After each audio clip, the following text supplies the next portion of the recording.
For a record 6 years now, Squarespace has been helping me turn my dream into reality, and that's what Squarespace does for millions of other people too. Their industry-leading website creation tools help millions of people start new careers, build new businesses, or just get things done. They're offering a special discount to viewers of this channel, so stick around to the end of the video to learn more. Gamers, welcome to the start of the busy season. This month alone delivers us Hell Is Us, Chronos: A New Dawn, a new skate game, Borderlands 4, Dying Light the Beast, Silent Hill F, and I think I'm forgetting something. Oh, that's right. Silksong. September always goes pretty nuts, but I do feel as though this is a little more nuts than usual. Not that I'm complaining. The last 2 months have been a little on the quiet side, so it's nice to look at a full slate of stuff ahead. Trying to figure out what to play first is the hard part, but I think we all kind of low-key know the answer to that question. That's right, happy Silksong Day. By the time this video is live, one of the longest, most anticipated waits in the history of video games will be over. Well, that's not really true. We waited much longer for Duke Nukem Forever and Suicide Squad, but we all know how they turned out. The anticipation for this title has been too much for many to bear, and they found themselves going back to play the original either again or for the first time. The previous concurrent player count for Hollow Knight was around 20,000 players back in 2022, when the game went on sale for around $6, so a bunch of people scooped it up then. The recent release date reveal trailer made that previous peak look like rookie numbers. This past week, the game has been steadily climbing to a peak concurrent player count of over 71,000 people, a peak that is unlikely to be surpassed since people can now just play the sequel. And play it they are. At the time of writing, Hollow Knight Silksong sits at a remarkable peak concurrent player count on Steam of 535,000 people, which is just absolutely nuts for an indie. It was so nuts that, and this is not an exaggeration, basically every storefront where people actually buy games crashed when the title launched, meaning that the PSN, Nintendo eShop, and Steam were all down. The Xbox store was just fine and dandy though. Incredible numbers, but not as incredible as this number, 20, as in $20 US, as in Team Cherry are only charging $20 US for Hollow Knight Silksong. Man, the big publishers are gonna put out like a mob hit on Team Cherry, like that time in American Gangster when Denzel Washington started selling really pure drugs for really cheap, and all the other drug lords are like, man, we gotta kill this guy. You can't sell shit this good for this cheap and get away with it. The funniest thing I saw was a repurposing of this classic No Man's Sky meme where Sean Murray busts through the door and he's like, it's free update time, and we're on the ground screaming, no, Sean, I have money. Sean Murray himself tweeted out the remix that's like, Silksong for $20, and we're like, no, Team Cherry, I have more money to pay you. This is what we do when faced with genuinely good consumer practices and fair prices. We flip the fuck out and start making jokes about it because it simply does not compute with that currently lived reality. It comes at a time when publishers are trying to pull the average price of new release games up substantially. Nintendo were out there doing it with Mario Kart World, and Microsoft tried to do it with Outer Worlds 2, but I guess the pre-order numbers and sentiment were so overwhelmingly bad they had to affect the industry's first ever pre-release discount. So in that climate, it's pretty amazing that Team Cherry are leaving such a vast sum of money on the table in the name of providing a competitive price,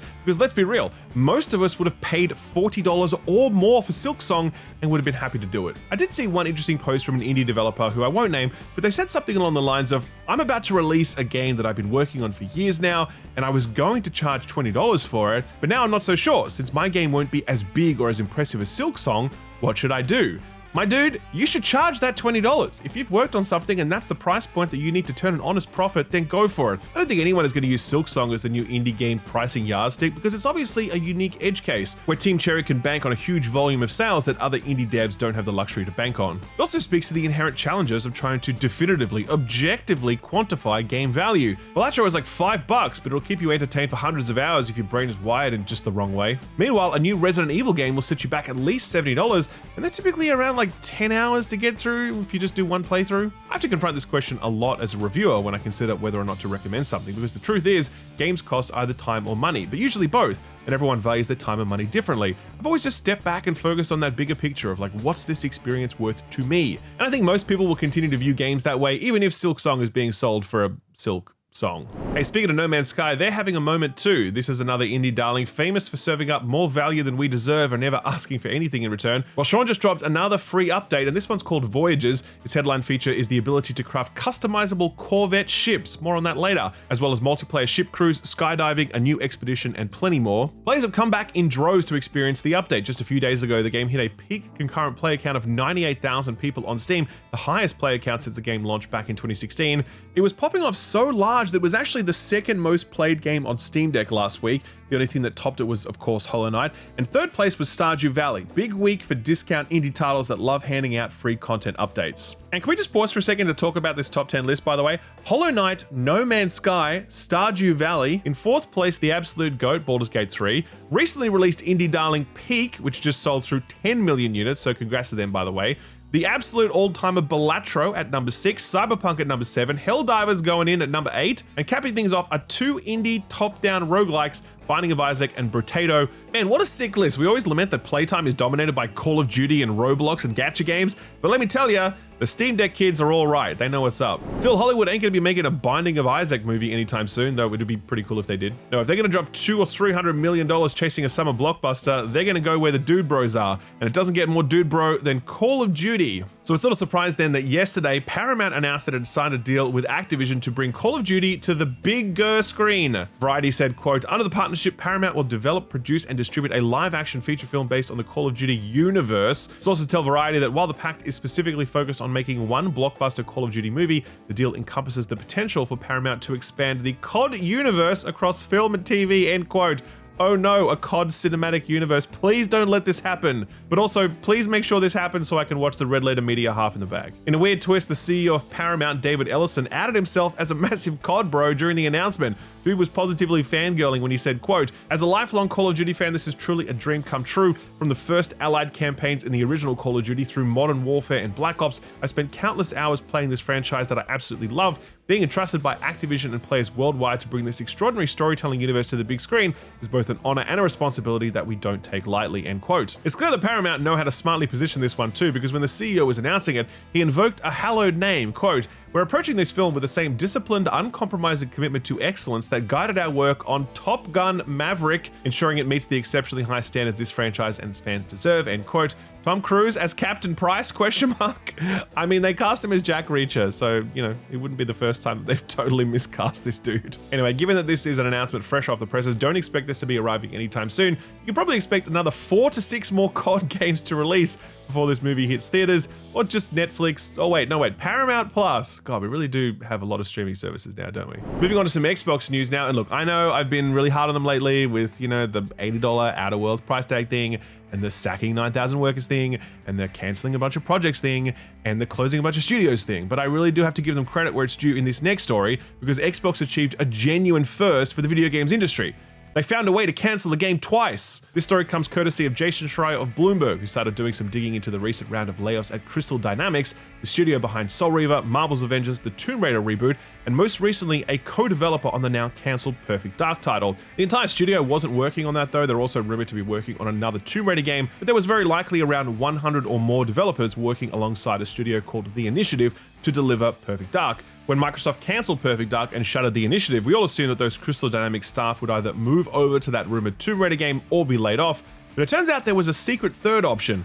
See, Crystal Dynamics is actually owned by Embracer Group, and if there's one thing that company knows, it's cancelling projects and laying off staff. In this moment though, they're actually trying to pull together a deal that would save both Perfect Dark and those people working at Crystal Dynamics. Apparently they got the green light from Microsoft to shop the project around, and if they could find a publisher for it, Microsoft would allow them to use the IP. Bloomberg reports that Take-Two Interactive, the publisher behind Grand Theft Auto, was interested in buying the game and funding the rest of its development. Sadly, it all fell into a heap. Quote, but the talks collapsed, at least in part because the companies involved were unable to come to terms over the long-term ownership of the Perfect Dark franchise, said the people who requested anonymity because they were not authorized to speak about sensitive negotiations, end quote. Important to note here that Microsoft owns the IP, and they now have no plans to make a Perfect Dark game anytime soon, and rather than offload the IP so that we could have a game to play and a few hundred people could either keep or get a job, Microsoft decided to hoard the IP so they can, I don't know, add Perfect Dark skins to the next Halo game or some shit. Sadly, this is a very common story where companies refuse to relinquish IP even when they have absolutely no use for it, but it's particularly infuriating in this instance because this game was being made. Stuff exists, people were being employed, and now it's all been nixed, and Perfect Dark will go back into the IP vault, probably forever, let's be real. Turning now to other news, and Capcom is reflecting on the challenges of keeping the sales success of Monster Hunter Wilds going after its huge launch. The Capcom boss man thinks it's going to be tough, but luckily he's got a convenient excuse. The PS5 is just too expensive. Monster Hunter Wilds was a phenomenally successful launch for Capcom, one of their biggest ever in fact, and the game shipped 10 million units in its first month alone, which is frankly absurd. Post-launch though, the game has fallen on harder times. The PC port has been racked with crippling bugs and performance issues, driving the user rating to overwhelmingly negative on Steam, as Capcom has constantly promised improvements but delivered none. More broadly, the entry has fallen afoul with the player base owing to its creative decisions, level design, the secret mount, overall difficulty tuning, the disappointing nature of the open world structure. None of it is what Monster Hunter fans were asking for, and as such the general sentiment toward the game is nowhere near what it was compared to Monster Hunter Worlds or even Rise. So it was interesting when Capcom boss Haruhito Sugimoto was questioned about Wild's long-tail sales strategy during an investor Q&A. Here's what he had to say, quote, "We also found that the barriers to the PS5 are unexpectedly large. The console costs around 80,000 yen. Factoring in the cost of software and monthly subscriptions, it comes to around 100,000 yen at the time of purchase. This is not an easily affordable price, especially for younger generations. This situation is not limited to Japan, but is similar overseas," end quote. On the one hand, yeah, sure, that does kind of make sense, but the reality is the PS5 is selling pretty damn well despite a less compelling lineup of exclusives and tariffs pushing the price up in the United States. Plus, that's just one platform when your game is also shipping on Xbox, but more importantly, PC. Perhaps you wouldn't be so worried about the price of a PS5 console if your PC port ran better and more people were able to buy it there. Personally, I just hope this is the start of a trend where CEOs always blame bad game sales on console prices, because that would just be funny. Like Marathon comes out and it bombs, and then Sony will be like, the PS5 is really expensive though. Oh wait, we set the price for that one, oops. A quick lightning round to finish off. Steam has enabled age verification for all Steam users in the United Kingdom. This is to comply with their Online Safety Act legislation, which just passed and now sees vast swathes of the internet inaccessible to people unwilling or unable to verify their age by some means. Valve has opted to go through a third-party supported process based on having a credit card, since you can only get those if you're 18 years old, and verifying that is the least intrusive means that Valve could come up with for verifying your age. Of course, anyone who chooses not to have a credit card because most of them have predatory interest rates or absurd unnecessary fees, those people are fresh out of luck. A rumor here, so do take it with a grain of salt, but Dust Golem has always proven to be extremely reliable when it comes to Capcom leaks, so I certainly wouldn't discount anything they say. Their latest update pertains to a potential Dino Crisis reboot. Oh yeah, let's go. And the update is, it's not happening. Damn, that was disappointing. Here's what they had to say, quote, "Hope Capcom eventually figures out what they want to do with Dino Crisis. For the record, and I don't believe this is new info, there has been a couple of attempts in the last decade to remake Dino Crisis. The first by Capcom Vancouver before they were shut down. Still have some of the leaked materials for that on my hard drive actually. The second a few years ago, but just wasn't turning out good, so it got scrapped. I hope they one day figure out what they want to do going forward with Dino Crisis, and it's able to pass prototyping stages," end quote. Me too, my dude, me too.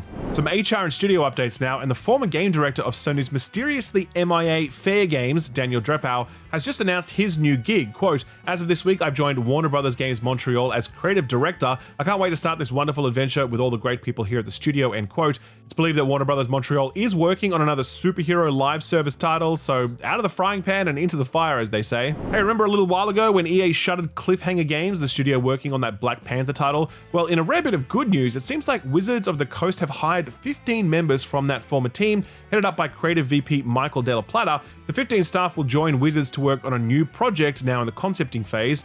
Baldur's Gate 4 maybe? Man, that is not a gig I would want to sign up for. Talk about a hard act to follow. T-0 Entertainment has been shuttered by NetEase. If you've never heard of T-0 Entertainment, then you're probably not alone, since they've never actually released a game. It was a new outfit founded in August 2023 with veterans from BioWare and Bethesda. They were apparently working on a, quote, third-person online multiplayer action game set in a sci-fi universe, end quote. That's a pretty tough sell this day and age.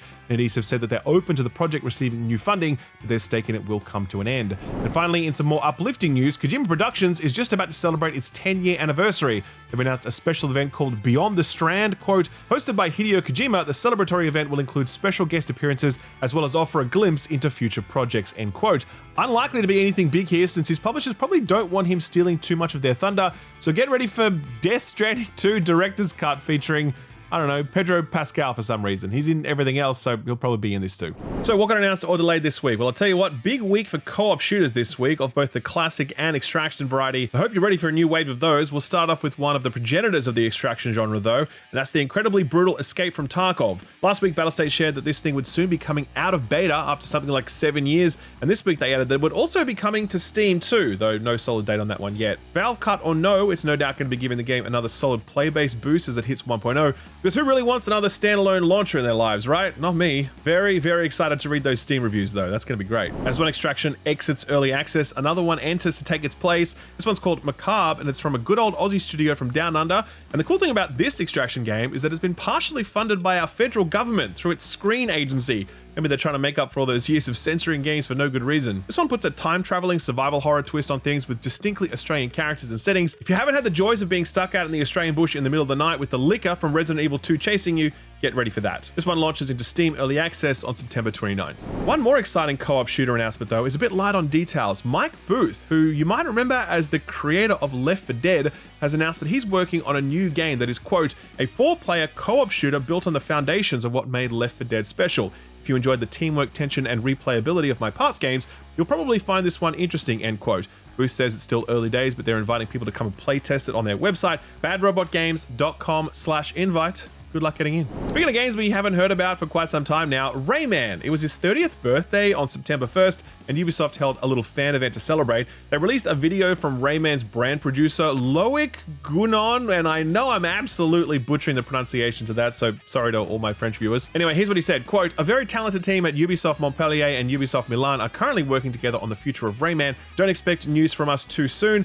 but rest assured, Rayman is in good hands, end quote. And that's all we got, sadly. If the development timeline for this one is anything like Beyond Good and Evil 2 or the Prince of Persia remake, expect to see this one on shelves in roughly the year 2038. A couple of free-to-play games now. Amazon Games lifted the veil on their next title. It's developed by their internal studio in Montreal, and it's a 4v4 MOBA called March of the Giants. Wow, they're really trying to bring the MOBA back, huh? This one does have kind of a cool elevator pitch though. It's a bit more of a mix between RTS and MOBA, the theme being a steampunk World War I setting where you play a giant dude that towers over all your troops as they fight below you. Kind of nice. This is also being led by a guy called Xavier Marquis, who was the creative director for Rainbow Six Siege over at Ubisoft, and that is a game that turned out pretty alright in the long term. There's a closed alpha playtest that will be running by the time you watch this, so go have a peek if any of this sounds interesting. And finally, I hope all you sad gacha tragics are ready for another one. Hoyoverse announced their next title this week, and it's called Honkai Nexus Anima. The gist of it is basically, what if we made a 3D Pokemon that ran well? And what if the combat was team-based? Okay.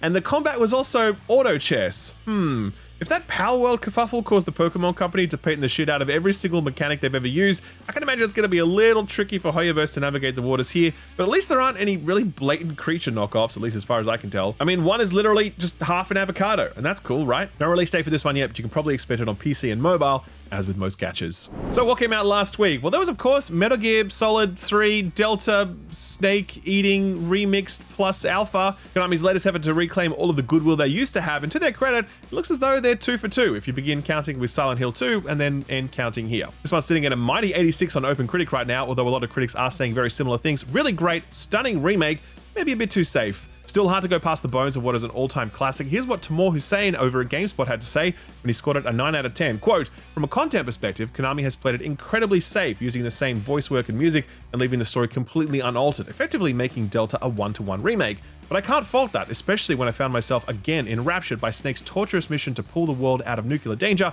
and fight for survival in a dangerous jungle. The impact of Konami's efforts was such that for 8 hours, I wasn't an adult yearning for the lost feelings that made me love Metal Gear Solid 3, I was a teenager living them for the first time again, end quote. Moving on to Shinobi Art of Vengeance, which officially came out last week too. Like Ninja Gaiden Ragebound, which was another ninja series that got a retro revival recently, this one seems to absolutely rip. On OpenCritic, it's sitting at a mighty 87, with just about everyone praising the combat, art, and Metroidvania-like structure. Austin really dug this one, so I'm going to go ahead and quote him right here. You can watch his review on the channel, and there's also a written version over on thisweekinvideogames.com. He strongly recommended it, saying, quote, this game is a masterful blend of old and new. The entertaining camp action story is presented with a slick art style. The banging soundtrack features a mixed orchestration of traditional Japanese instrumentation with modern heavy metal and electro, and the design fuses fast-paced retro stage formats with modern Metroidvania. Its origins may be rooted in the arcades of old, but Shinobi Art of Vengeance is as fluid and stylish as the best contemporary action games, end quote. Of course, Austin has to take the bad with the good to keep his perspective in check, so that's why his next review project is Lost Soul Aside, which is an indie action title that Sony backed pretty hard over the years. This one currently sits at a weak 65 on OpenCritic, mainly on account of its poor technical performance on PC at launch. DualShockers though thought there was a lot more to worry about here, scoring at 7 out of 10, saying, quote, Lost Soul Aside left a bitter aftertaste of hype, seasoned with unmet expectations. It's one of the few RPGs that made me care less about its characters and story the more I played it, due to its shoddy narrative and half-baked cutscenes. Gameplay is excellent, offering plenty of versatility for everyone and depth. The post-game challenges will undoubtedly please those wanting to test their hack-and-slash proficiency. That is, however, if they have the grit and tolerance to see the game through to the end quote. Watch out for Austin's review on the channel, coming real soon. Let's chase that one with a safe, happy, known quantity, Kirby and the Forgotten Land Nintendo Switch 2 Edition plus Starcross World. The original release for this one was great, and it sounds like the Starcross World DLC is more of the same, which is perfectly fine, and the Switch 2 enhancement, believe it or not, actually seems like a meaningful improvement. Kirby is still a pink blob, of course, but this cute version of a post-apocalypse sounds like it's a lot nicer to look at. Mighty 85 on OpenCritic. Here's Checkpoint Gaming, who also gave it 8.5, saying, quote, while the lack of new copy abilities and a large number of reskinned familiar enemies might be a bit disappointing, the new content overall is certainly worth the cost of an upgrade pack for existing owners of the base game. For those who missed the original, the new content and performance improvements make it the best version of a fantastic platformer by far, and easily worth recommending to Switch 2 owners looking for a memorable experience, end quote. So what's coming out this week? Well, we've talked about it like 6 times already in this very episode, but Knight Silksong is now out. You can go and play it right now, I think. Just depends on when this video goes live. And yeah, you know what Knight Silksong is? We all know what it is. We've been waiting for it for like 4,000 years. It's finally here, so there's no point in talking about it anymore. Just go and play it right now, okay? If you're in the very small camp of people who are not interested in Silksong though, don't worry, there's other stuff coming out this week. Also landing on Thursday is Hell Is Us, a new third-person action Souls-like from Montreal developer Rogue Factor that does a lot of unique stuff despite its flaws. I reviewed this one, link below the like button to the video review and the write-up on thisweekinvideogames.com. Long story short, it's good. At times, it's very good actually. The game is pretty front-loaded, with its freeform approach to exploration and puzzles wearing a little thin by the end, and a dire lack of enemy diversity really hurts the combat experience. Still, I did end up recommending it because it's extremely refreshing to play a game like this without the aid of map markers or yellow paint. This one is out on PC, PS5, and Xbox Series consoles. I think it's going to pleasantly surprise a lot of people. Last one for Thursday, September 4th is the DLC for Indiana Jones and the Great Circle, The Order of Giants, which will be available for all platforms the base game is on, including PS5. I thought this game was a genuine all-timer, and I haven't changed my mind about that. Hopefully this story DLC adds something meaningful to it, since all story DLC add-ons can be a little hit or miss. We'll check back in on the reviews next week. Ticking over to Friday, September 5th now, which seems to be a busier day this week, strangely, especially for Japanese gamers. First up, we've got Daemon X Machina Titanic Scion, which is the next game in the fast-paced mecha action series from Marvelous, and this time it has a co-op mode. This one lands on PC, PS5, Xbox Series consoles, and Switch 2. Next one for Friday is Shoot an Order, which is the next visual novel from Danganronpa writer and designer Kodaka Kazutaka, and man, he already released 2 other games this year. What an absolute machine. Shtick for this one is that it revolves around investigating 5 different suspects related to the murder of a cult leader, and each path has a completely different gameplay and story style. Early reviews for this one have been okay so far, but we'll check back in on the full slate next week. If those aren't to your taste, then maybe golf is. Okay, golf sucks, everybody knows that, but Everybody's Golf is a pretty good arcade golf game from way back when, also known as Hot Shots Golf in the US. Like Sega with the Yakuza series, they've now named this latest one Everybody's Golf Hot Shots. Not at all confusing there. This one's also being handled by a new developer for the first time in quite a while, and it's being published by Bandai Namco, so it's not locked to the PlayStation anymore. This one's headed to PC, PS5, and Switch. Rounding out Friday is one we've been looking forward to for a while now. It's the next horror game from Bloober Team, and it's their first real action horror game, Kronos: The New Dawn. Think Resident Evil 4, only it's a sci-fi time travel story set in 1980s Poland, because let's be honest, it's not really a Bloober game unless it's set in Poland. By the way, if you want to learn a little more about this game and read how its co-directors came up through Bloober together as best friends, as well as find out some of their survival horror pet peeves, there's a really great interview that we did with them over on thisweekinvideogames.com, our website. We think you'll enjoy that one, so I'll leave a link to it below the like button. And finally, next week on Tuesday, September 10th, it's the game we've really all been waiting for, none other than Garfield Kart 2 All You Can Drift, which is coming to PC, PS5, Xbox Series consoles, and Switch. Seriously though, Mario Kart, Sonic Racing Cross Worlds ain't got shit on Garfield Kart. 8 cult characters. I mean, you've got Garfield, you got some other cat, there's some humans. This is gonna be great. Literally counting the minutes until the donkey upload. Okay, so this next one is kind of a chill, low-key title that we've been looking forward to for a while now, so put this on your radar.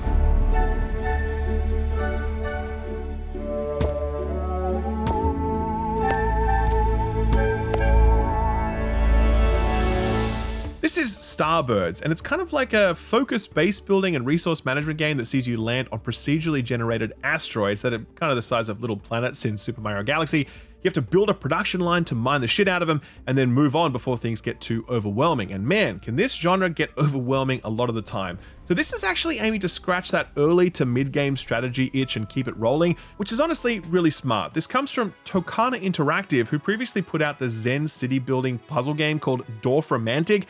That one was fantastic. I think it hit like overwhelmingly positive in early access and it just never left. High hopes for this one as well then. It launches into early access this week, September 10th, and there's a free demo you can try right now if you like the look of it.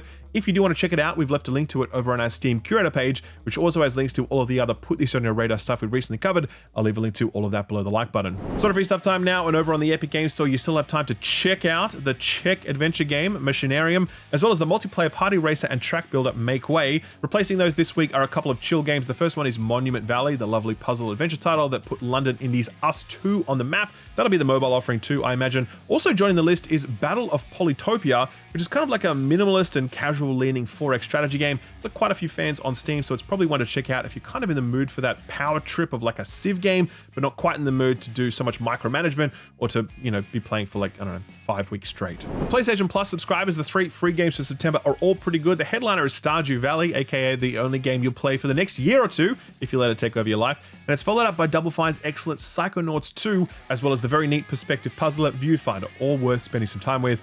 Xbox announced their first wave of Game Pass editions for September, and surprise, surprise, Hollow Knight Silksong is the headliner here, which is a day one release. Joining it is the strategy builder tower defense game from Digital Sun Cataclysmo, as well as the indie Twitch shooter I Am Your Beast. Both of those come recommended by the team here. If that's not your bag, then Roadcraft from Saber might be, but if realistic construction work is too much for you, then Paw Patrol World might be your bag. I think there's a construction dog in that one from memory. And finally, Nintendo announced one new addition to their classic lineup for this month, and it's the Nintendo 64 game Forsaken 64. This was the 360-degree first-person shooter in the vein of games like Descent.